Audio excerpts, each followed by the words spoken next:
সসীম ধারা যশোর বোর্ড 2025।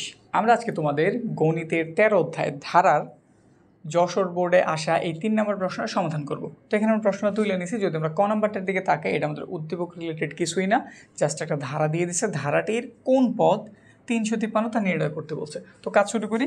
ক নাম্বার 5, 9 এর থেকে এটা কত বৃদ্ধি পেয়েছে? 4। 9 এর থেকে 13 হয়েছে, কত বৃদ্ধি পেয়েছে? 4। 13 থেকে 17 হয়েছে, কত বৃদ্ধি পেয়েছে? 4।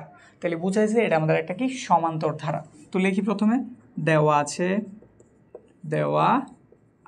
প্রথম পদ এ ধারা প্রকাশ করি। এ কত? 5। সাধারণ অন্তর, যেহেতু আমাদের সমান্তর ধারা এই জন্য কি লিখলাম? সাধারণ অন্তর। বের করার প্রক্রিয়া কি? দ্বিতীয় পদ থেকে প্রথম পদ বিয়োগ, বা যে কোনো একটা পদ থেকে তার পূর্ববর্তী পদের বিয়োগ। আমরা ইজির জন্য করি কি 2 নম্বর পদ থেকে 1 নম্বর পদের বিয়োগ করে দিই।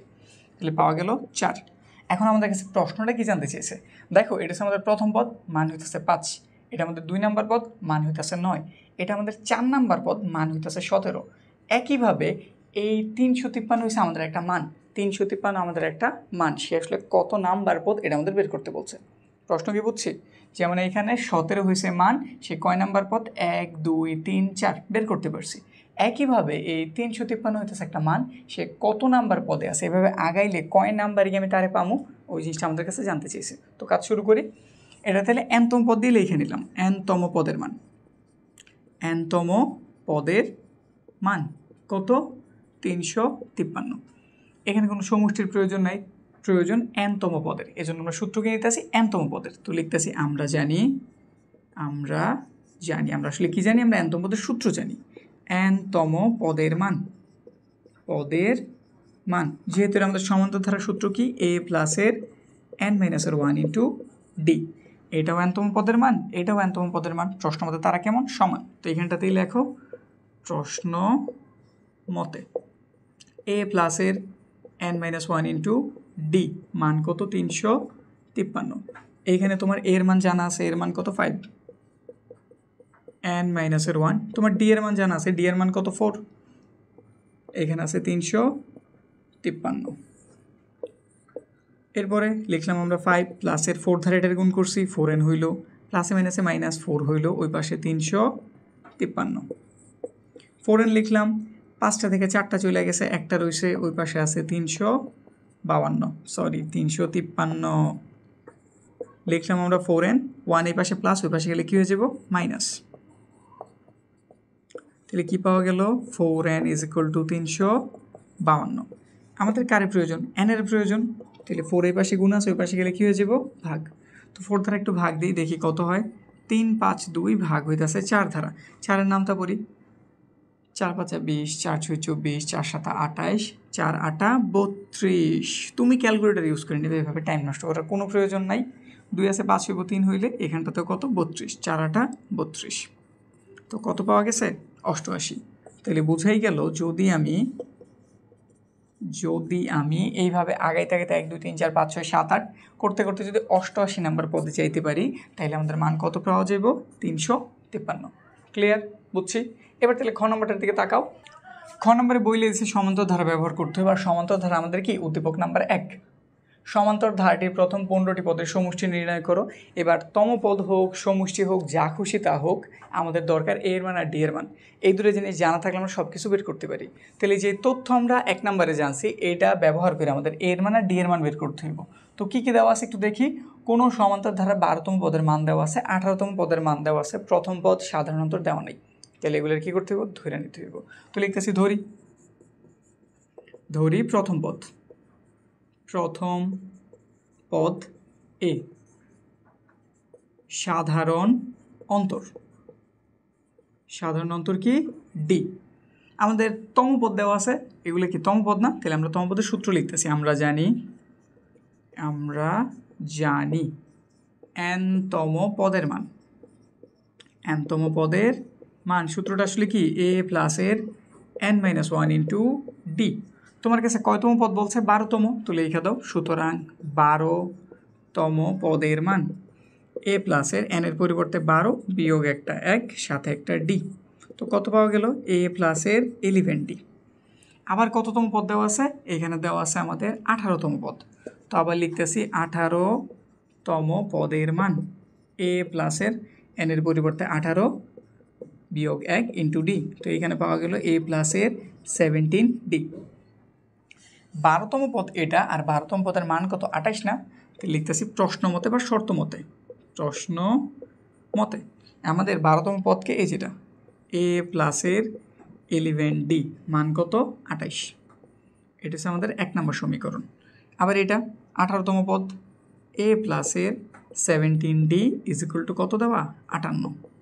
এটা হচ্ছে 2 নম্বর সমীকরণ। এখন এইখান থেকে আমার এর আর ডি এর মান বের করতে হইব। তাহলে দেখতে হইব কার মান বের করাটা ইজি, কারণ অ্যাট এ টাইম দুটো জিনিসের মান কখনোই বের হইব না। তো এখানে তুমি যদি তাকাও, যদি আমি বিয়োগ করি ইজিলি আমাদের এ বাদ হয়ে যায়, শুধু ডি থাকে। তো ডি এর মান আমরা খুব সহজেই বের করতে পারি। তো আমরা দুটো সমীকরণটি কী করতেছি? বিয়োগ করতেছি। তো এখানে এখানেও বিয়োগ করে প্লাস ছিল মাইনাস হইলো, প্লাস ছিল মাইনাস হইলো, প্লাস ছিল মাইনাস হইলো। তো কাটাকাটি যদি করি কেটে দিলাম। এখন একটু কথা হইতাছে, দেখো এইখানে 17টা হয়ে গেছে মাইনাসের, আর 11টা হয়ে গেছে কিসের? প্লাসের। তো মাইনাসের কয়টা পাওয়া গেল? 6টা ডি। এখানে যদি একটু বিয়োগ করি, এখানে আছে আমাদের 58টা মাইনাসের আর 28টা কিসের? প্লাসের। তো যদি বিয়োগ করি আমরা এখানে পাবো মাইনাসের 30। বুঝছো তো ঘটনা? এই জিনিসটা তোমরা যদি এড়াইতে চাও, যে আমি চাইতেছি আমাদের মাইনাসের মান না আসুক, তাহলে তুমি একটা কাজ করবা, একটু লাইন বড় হইব, তুমি কি করবা? সবসময় বড় যে মানটা বের হয়েছে, যেমন এখানে 2 নংয়ের মান কিন্তু বড়, তুমি 2 নং থেকে 1 নংয়ের বিয়োগ করবা, তাইলে তুমি মাইনাস সংক্রান্ত ঝামেলায় পড়বা না। আগে যখন আমরা এই অধ্যায়গুলি কমপ্লিট করছি, আমরা সবাই এই নিয়মেই করছি। তোমরা যদি পুরো অধ্যায়ের সমাধানগুলি দেখে নিতে চাও, যে এখানে একদম অনুশীলনীর প্রতিটা অঙ্কের ডিটেল আকারে দেওয়া আছে, বোর্ডগুলি করা হয়েছে, এই সবগুলি আমরা প্লে লিস্ট আকারে সাজায় রাখছি। যারা ইউটিউবে দেখতে আসো, জাস্ট কর্নারে ক্লিক দিলেই হইব, দেখে নিতে পারবো। আই বাটন আমি অ্যাড করে দিছি। আর যারা অন্য কোনো প্ল্যাটফর্মে আছে, একটু ইউটিউবে গিয়ে সার্চ করো প্রজন্ম কেয়ার, তাইলে তো চ্যানেল পেয়ে যাও। আর যদি এটাও করতে না চাও, ডিসক্রিপশনটা চেক করো, এখানে আমি লিঙ্ক দিয়ে দিচ্ছি। পুরো প্লে লিস্টের লিঙ্ক আমাদের ডিসক্রিপশনে দেওয়া আছে। তো বললাম যে কীভাবে করবা। এখন এটা থেকে তোমরা ডি এর মান বের করতেছি, আমরা এটা এই নিয়মে নিছি। তো ডি লিখলাম, মাইনাসের 6 ছিল, এই পাশে গুণ, ওই পাশে গেলে কী হয়ে যাবো? ভাগ। তো উপরে 30, নিচে মাইনাসের 6, মাইনাস মাইনাস বাদ হয়ে গেল, 5 6 30।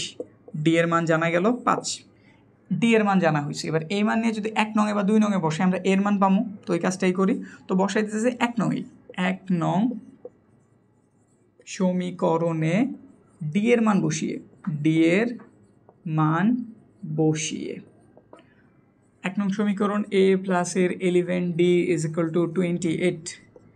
এ প্লাসের 11, ডি এর মান কত? 5, ওই পাশটাতে 28। এ গুণ করলাম, 55 পাওয়া গেল, ওই পাশটাতে আছে 28। বাকি অংশ এখানে করে দিই। এ 28 ওই পাশে আছে, লিখলাম 55 এই পাশে যোগ ছিল, ওই পাশে গেলে অবশ্যই কী হয়ে যাব? বিয়োগ। তো বিয়োগ করি, তাহলে এর মান কত পাইলাম? এর মান পাওয়া গেল 8 আছে 5 হইব বা 15 হইব, 7 হইলে হাতে রইল 1 3, 3 আছে 5 হইব 2 হইলে মাইনাসের 27। এর মান মাইনাসের 27 জানছি, ডি এর মান 5 জানছি।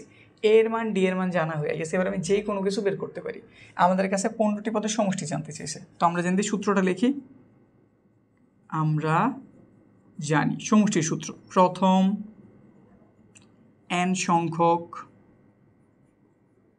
পদের সমষ্টি। সূত্র কি? Sn is equal two n/2, 2a প্লাসের n-1 ইন্টু ডি। এখন প্রথম কয়টা পদ বের করতে বলছে তারা? 15টা। তাইলে আমরা এই n এর পরিবর্তে কত লিখে দিলাম? 15টি পদের সমষ্টি। n এর পরিবর্তে 15, n এর পরিবর্তে 15/2, 2 এর মান একটু পরে বসাই, আগে n এর মানগুলি বসাই। 15 মাইনাসের 1 ইন্টু ডি। তারপরের লাইন 15/2 লিখলাম, মান একটু বসাই 2। এর মান আমরা কত জানছি? এর মান জানছি আমরা মাইনাসের 27। তো দিয়ে দিলাম মাইনাসের 27। বিয়োগ করছি, কত পাওয়া গেছে এখানটাতে? 14। আর ডি এর মান আমরা কত জানছি? ডি এর মান জানছি আমরা 5। তো এখানটাতে 5 বসাই দিলাম। উপরে 15, নিচে 2, একটু গুণ করি, প্লাসে মাইনাসে মাইনাস, 27 দোকানে কত হইব? 54 হইব। তাদের একটু গুণ করি, 4 5 20 0, হাতে রইল 2, 5 1 5 আর 2 কত হইল? 7। 15 2, 4 আছে 6 হইব, 4 আছে 10 হইব, 6 হইলে হাতে রইল 1, এটা হয়ে গেল 6, 6 আছে 7 হইব, 1 হইলে 2 ধারা আমরা চাইলে 16 কাটতে পারি, 8 বার যায়। আর 8 ধারা 15 গুণ করতেছি, 5 8 40 0 হাতে রইল 4 8 একে 8 9 10 11 12 120। তাহলে আমাদের অ্যান্সার কত? 120। ঘটনাটা আমরা কী করছি, আমাদের যেহেতু বই লিখেছে সমান্তর ধারাটি, তাহলে আমরা এটার দিকে ফোকাস করছি। এখানে আমাদের 12তম পদ আছে এবং 18তম পদ আছে। প্রথম পদ বা সাধারণত কারো মান দেওয়া নেই, ওগুলো আমরা ধরে নিছি। প্রথম পদ এ, সাধারণত ডি। এখানে যেহেতু তম পদ বলছে, আমাদের তম পদের সূত্র প্রয়োজন। আমরা জানি তম পদের সূত্র লিখছি। সাধারণ সমান্তর ধারার আমাদের এনতম পদের সূত্র হইতেছে a + n - 1 × d লিখছি। এখানে 12তম পদ বলছে n এর পরিবর্তে 12 বসাইছি, এটা বের করছি। 18তম পদ বলছে n এর পরিবর্তে 18 বসাইছি, এটা বের করছি। 12তম পদের মান 28 তারা বইলা দিছে, 18তম পদের মান 58 তারা বইলা দিছে। দুইটার বিয়োগ করছি যাতে এ বাদ হয়ে যায়, ডি এর মান আমরা বের করতে পারি। তো ডি এর মান বের হয়েছে, এটা গুণ ছিল, ওই পাশে ভাগ হয়েছে, মাইনাসে মাইনাসে কাটা গেছে, তো প্লাসের 5 পেয়েছি। ডি এর মান এই যে, ডি এর মান নিয়ে 1 বা 2 একটাতে বসাইলে হয়েছে, আমরা একে বসাইছি, বসে আমরা এর মানটা উদ্ধার করছি -27। এর মান জানি, ডি এর মান জানি, সমষ্টির সূত্রটা করছি। 15টা পদ জানতে চেয়েছে, সব জায়গায় এর বিরুদ্ধে 15 লিখছি। নিচে লাইনে এর মান বসাইছি, ডি এর মান বসাইছি, গুণ করছি, এখানেও গুণ করছি, যোগ বিয়োগ করছি, উপর নিচে কাটাকাটি করছি, ফাইনাল গুণ করছি, আমাদের কাজ কমপ্লিট। বুঝছি? তো আমাদের খ নম্বরে কিন্তু ইজি অঙ্ক ছিল। এবার আমরা গ নাম্বারটার দিকে তাকাই। গ নাম্বারও সোজা সাপটা বইলে দিছে আমাদের গুণোত্তর ধারটি নির্ণয় করতে। তাহলে আমাদের 2 নংয়ের হেল্প নিতে হইব। এখানটা তো তাকায় দেখলাম আমাদের পঞ্চম পদ দেওয়া আছে, অষ্টম পদ দেওয়া আছে, না আমাদের প্রথম পদ আছে, না সাধারণ অনুপাতের মান আছে। তো এই দুটো ধরে নাও, কারণ সেই কিছুই বের করি আমাদের এ এবং আর এর মান লাগবেই। তো ধরি প্রথম পদ এ সাধারণ অনুপাত লিখতে হবে, কারণ এটা গুণোত্তর ধারা। অনুপাত সমান আর এটাতে কি দিয়েছে, এটা তো কিন্তু তম পদ দেওয়া। তো এখানটাতে আমরা তম পদের সূত্র লিখি। আমরা জানি n তম পদের মান। সূত্রটা কি? ar⁻n-1। কততম পদ দেওয়া আছে? পঞ্চম। তো লিখতেছি 5তম পদের মান ar⁻n এর পরিবর্তে 5-1 পাওয়া গেল ar⁴। আবার কততম পদ দেওয়া আছে? অষ্টম। তাহলে লিখতেছি 8তম পদের মান ar⁻n এর পরিবর্তে 8 মাইনাসের একটা 1 পাওয়া গেল ar⁷। এবার একটু প্রশ্ন মতের কাজটা সারি। প্রশ্ন মতে আমাদের এটা হচ্ছে 5তম পদ ar⁴, তার মান তারা দিয়েছে 1/32 লিখলাম, এটা দিয়ে দিলাম আমরা 1 নম্বর সমীকরণ। আবার এটা হচ্ছে আমাদের 8তম পদ ar⁷, তার মান তারা দিয়ে দিছে কত? 1/256, এটা দিয়ে দিলাম 2 নম্বর সমীকরণ। এখন আমাদের এইখান থেকে এর আর আর এর মান দরকার, কিন্তু অ্যাট এ টাইম এর মান আর এর মান বের হইব না, যে কোনো একটা একটা করে বের করতে হইব। তো আমরা এখান থেকে যদি 2 নংরে 1 নং দ্বারা ভাগ করি বা যেটারই ভাগ করি, এই কিন্তু ইজিলি ভাগ হয়ে যায়, মানে বাদ হয়ে যাব। তো আমরা কি করতে পারি? 2 নং দ্বারা 1 নং দ্বারা ভাগ করতে পারি। 1 নংরও 2 নং দ্বারা ভাগ করলে হইব, কিন্তু আমরা চেষ্টা করব সবসময় বড়টা ছোটটা দিয়ে ভাগ দিতে। এখানে আমাদের বড় মান অবশ্যই 2 নংয়েরটা, হিসাবে ছোট, কিন্তু পাওয়ারের দিক দিয়ে যদি হিসাব করি আমাদের 2 নং বড়, 1 নং ছোট। এই জন্য আমরা কী করতেছি? 2/1 করে। আমি খ নাম্বার তোমাদের এই কথাটাই বলছি, যদি বড়টা থেকে ছোটটা বিয়োগ করতে তাহলে মাইনাস সংক্রান্ত কোনো ঝামেলায় পড়তা না। এই জন্য এটা আবার এই নিয়মে দেখাই দিতেছি। তো এই যেটা উপরে হইব লেখা দিলাম, এটা কই হইব? নিচে হইব, লেখা দিলাম। এই পাশে এটা তাইলে কই হইব? উপরে হইব, এটা কই হইব? নিচে হইব। বুঝছি তো? বাম পক্ষেরটা বাম পক্ষে উপরে, বাম পক্ষেরটা বাম পক্ষে নিচে। এইদিকে আমাদের ডান পক্ষেরটা উপরে, এই ডান পক্ষেরটা কই? নিচে। এবার একটু কাটাকাটির হেল্প নেই। এই কাইটা দিলাম, এখানে 4টা আছে, এখানে 7টা আছে, কাটলে অবশ্যই 3টা থাকে। তো লিখে দিলাম আমরা r3। উপরের ভগ্নাংশটার প্রথমে লিখি 256, এটা ভাগ আছে গুণ চিহ্ন দিয়ে উল্টাই দিলাম, তাহলে 1 নিচে যাব, 32 উপরে এসে পড়বো। হইল। এবার 32 দিয়ে 256 একটু কাটি, দেখি কয়বার যায়। কাটাকাটির পরে এখানটাতে আমরা কী পেলাম? এখানটাতে পেলাম r³ মান, উপরে 1 আর নিচে কত? 8। r³ থেকে আমাদের শুধু r এর প্রয়োজন, তাহলে ঘনমূল করলেই কাজ হয়ে যাব। r³ তারে ঘনমূল করলাম, এখানে আছে 1/8, তার উপরেও ঘনমূল চিহ্ন। সাইড নোট, ঘনমূল করে এটা কাটা গেছে, শুধু আর পাওয়া গেছে। 1 যদি ঘনমূল করি 1ই পাওয়া যায়, আর এটার যদি আমরা ঘনমূল করি তাহলে কত পাওয়া যাব? 2। তো আমরা আর এর মান জানছি হাফ, আর এর মান জানা হলো হাফ। এখন এর যদি আমি 1 বা 2 যে কোনো একটা সমীকরণে বসাই তাহলে আমাদের এর মান উদ্ধার হয়ে যাব।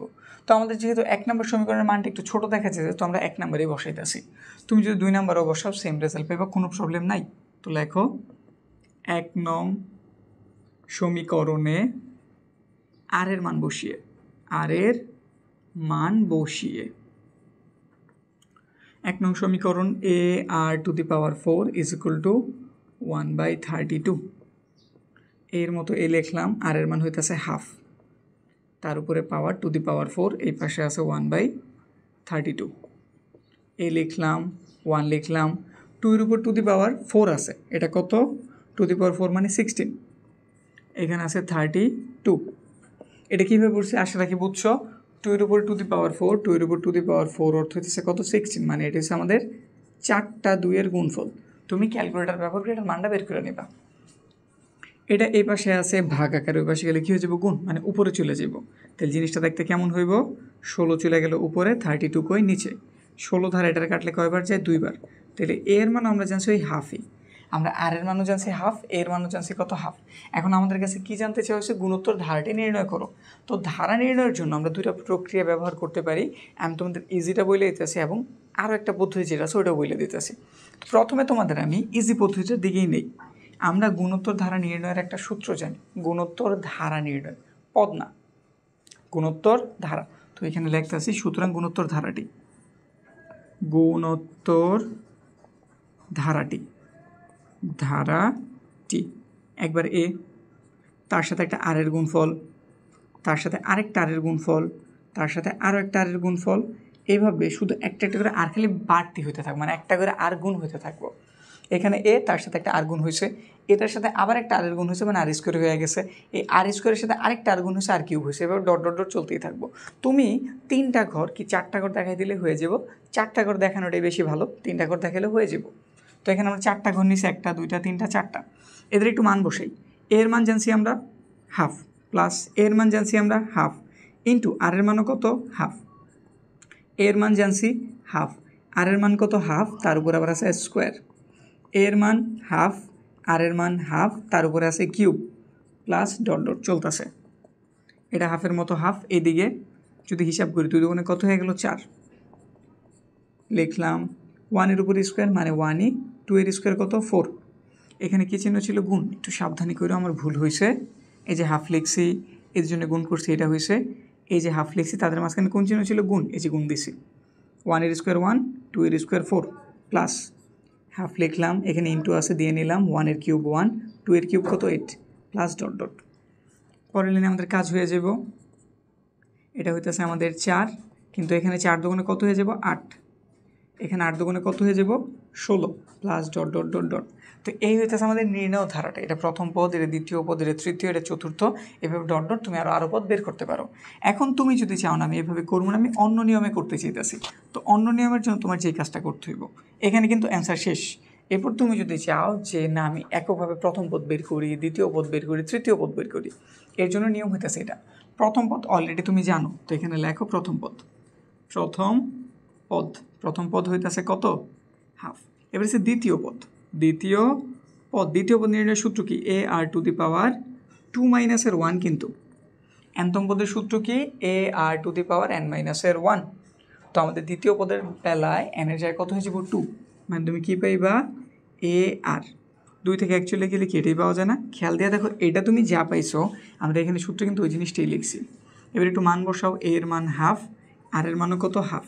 কত হইব? ওই 1/4ই আমাদের দ্বিতীয় পদে যেটা বের হয়েছে। আবার সেমভাবে বের করতে হবে তোমার তৃতীয় পদ, সূত্র এ আর 3 মাইনাসের 1। যদি একটু ভাঙ্গাই, এ আর স্কোয়ার। খেয়াল দিয়ে দেখো, এটার প্রথম পদ আমরা এটা লিখছিলাম, দ্বিতীয় পদে এটা লিখছিলাম, মিলছে। তৃতীয় পদে লিখছি, মিলছে। এর মান কত? হাফ, ইন্টু আর এর মান কত? হাফ, তার উপরে একটা স্কোয়ার। হাফ লিখলাম, 1 লিখলাম, 4 লিখলাম, তো কত? 8। এইভাবে তুমি ধাপে ধাপে বের করতে পারো, অথবা তুমি চাইলে জাস্ট এই যে এই সূত্রটা ব্যবহার করেও ধারা নির্ণয় করে দিতে পারো। তো আমার মনে হয় এই নিয়মটাই তোমাদের বেটার হইব করার জন্য, সময় বাঁচবে, প্লাস ভুলভ্রান্তি হওয়ার চান্সও কিছুটা কমে যাব। ঠিক আছে? এখন তোমাদের ইচ্ছা, তোমরা এটাও করতে পারো, এটাও করতে পারো, যেটা মন চাই করতে পারো। তাহলে কি আমাদের যশোর বোর্ড 2025 কমপ্লিট হইল।